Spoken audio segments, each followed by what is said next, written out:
Assalamualaikum warahmatullahi wabarakatuh. Salam sejahtera untuk kita semua. Apa kabarnya rekan-rekan mahasiswa-mahasiswi Universitas Dian Nusantara? Kita berjumpa kembali di mata kuliah Manajemen Strategik di pertemuan yang ke-15. Tidak terasa kita sudah memasuki pertemuan yang ke-15.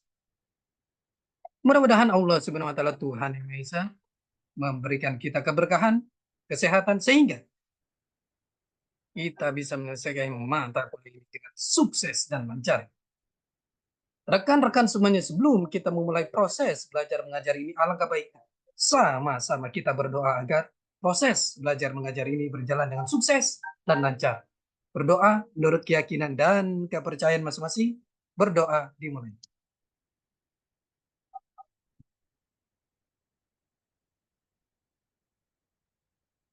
Selesai.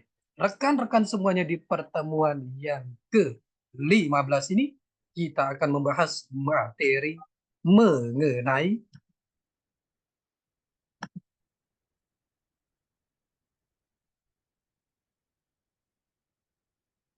strategi korporasi. Ini adalah materi yang sangat menarik sekali. Strategi korporasi.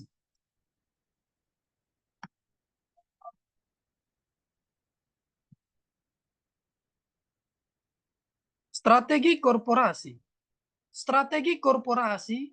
Strategi korporasi berkaitan dengan masalah bauran bisnis yang tepat, di mana perusahaan harus bersaing. Ada 3 macam strategi korporasi. Pertama, single industry. Yang kedua, diversifikasi tidak terkait, akuisisi. Yang ketiga, diversifikasi terkait pertumbuhan internal. Kompetensi inti dan diversifikasi korporasi. Hasil penelitian ranking terbaik kinerja jangka panjang. 1. Diversifikasi terkait. 2. Single industry. 3. Diversifikasi tidak terkait. Implikasi strategi korporasi atas desain sistem pengendalian.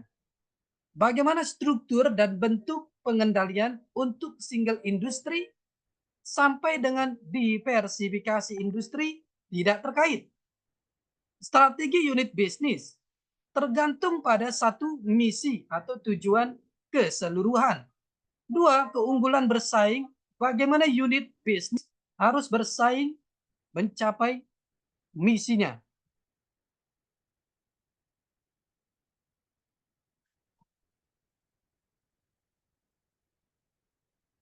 Strategi unit bisnis. Misi unit bisnis, all purpose will divestasi. Keunggulan bersaing. Analisis industri 5 kekuatan. Keunggulan bersaing generik, low cost, differentiation. Buang, tumbuh. Tingkatkan pangsa pasar atau market pasar kalau perlu dengan mengorbankan arus kas, laba jangka pendek. Pangsa pasar rendah dan tingkat pertumbuhan pasar tinggi. Contoh, Black & Decker, Corning Glass Optical, perusahaan yang baru tumbuh. Hold, tahan. Mempertahankan pangsa pasar dan posisi bersaing. Pangsa pasar besar dan tingkat pertumbuhan industri tinggi. Contoh, IBM untuk mainframe komputer. Harvest, panen. Maksimalisasi laba jangka pendek dan arus kas, biarpun dengan mengorbankan pangsa pasar. Pangsa pasar besar, tingkat pertumbuhan industri rendah. Contoh, gudang garam, General Electric. Divestasi atau keluar. Proses untuk menarik diri dari industri melalui proses likuidasi atau menjual kepemilikan saham. Pangsa pasar kecil dan tingkat pertumbuhan industri rendah. Keterbatasan kurva pengalaman. untuk produk yang bersaing berdasarkan harga. Perbaikan proses produksi dapat menurunkan harga. Pengurangan biaya melalui skala produksi dapat mengurangi fleksibilitas pasar. Mengandalkan kurva pengalaman dapat merugikan bila ada teknologi baru. Pengalaman bukan satu-satunya cost driver. Cost driver yang lain adalah skala, lingkup teknologi, dan kompleksitas. Keunggulan bersaing unit bisnis. Analisis industri, intensitas persaingan industri, posisi bersaing pelanggan, posisi bersaing pemasok, ancaman barang substitusi, ancaman pesaing baru. Analisis industri. Semakin kuat kelima unsur, semakin kecil keuntungan industri. Tergantung pada kekuatan relatif dari 5 kekuatan. Isu strategi kunci yang dihadapi unit bisnis akan berbeda antara industri yang satu dengan yang lain. Pemahaman terhadap setiap kekuatan akan membantu perusahaan di dalam merumuskan strategi yang efektif. Keunggulan bersaing generik low cost. Low cost, skala produksi yang ekonomis. Efek kurva pengalaman, pengetatan pengendalian biaya, minimalisasi biaya riset dan pengembangan, dan lain-lain. Contoh Walmart Retail, Dell Computer, BIC Ballpoint, Hyundai Mobil Motor Cina. Keunggulan bersaing generik differentiation. Menciptakan sesuatu yang dirasakan unik oleh pelanggan melalui pendekatan loyalitas merek Coca-Cola dan Pepsi Cola, jasa pelanggan unggulan Amex, jaringan dealer Honda motor, desain dan bentuk produk Hewlett Packard Elektronik, teknologi Motorola komunikasi, lain-lain Mercedes Montblanc. Keunggulan bersaing generik value chain analysis. Keunggulan bersaing berasal dari nilai yang lebih baik kepada pelanggan pada kos yang setara, nilai pelanggan setara pada kos yang lebih rendah. Analisis rantai nilai menentukan tempat kegiatan perusahaan mulai dari rancangan sampai ke distribusi, di mana customer value dapat ditambahkan atau cost dapat diturunkan. Dasar keunggulan bersaing. Posisi relatif diferensiasi.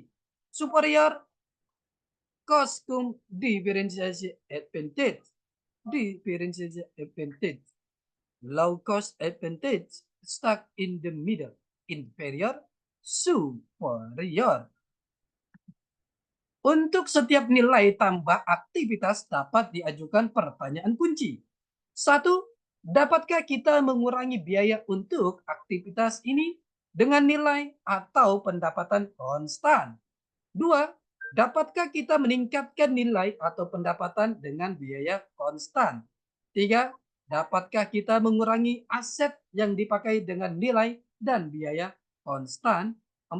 Dapatkah kita melakukan ketiga hal tersebut secara bersamaan? Rantai nilai dari suatu bisnis, pengembangan produk, produksi, pemasaran dan penjualan, pelayanan dan logistik, aktivitas pendukung, keuangan, sumber daya manusia, dan teknologi informasi. Pengendalian strategik. Pengendalian strategik yang mengikuti implementasi strategi, mendeteksi masalah atau perubahan yang terjadi pada landasan pemikiran dan melakukan penyesuaian yang diperlukan. Pengendalian strategik bukanlah pengendalian pasca tindakan, pengendalian operasional. Pengendalian operasional merupakan pengendalian terhadap tindakan atau action. Kurun waktu 1 bulan, 1 tahun,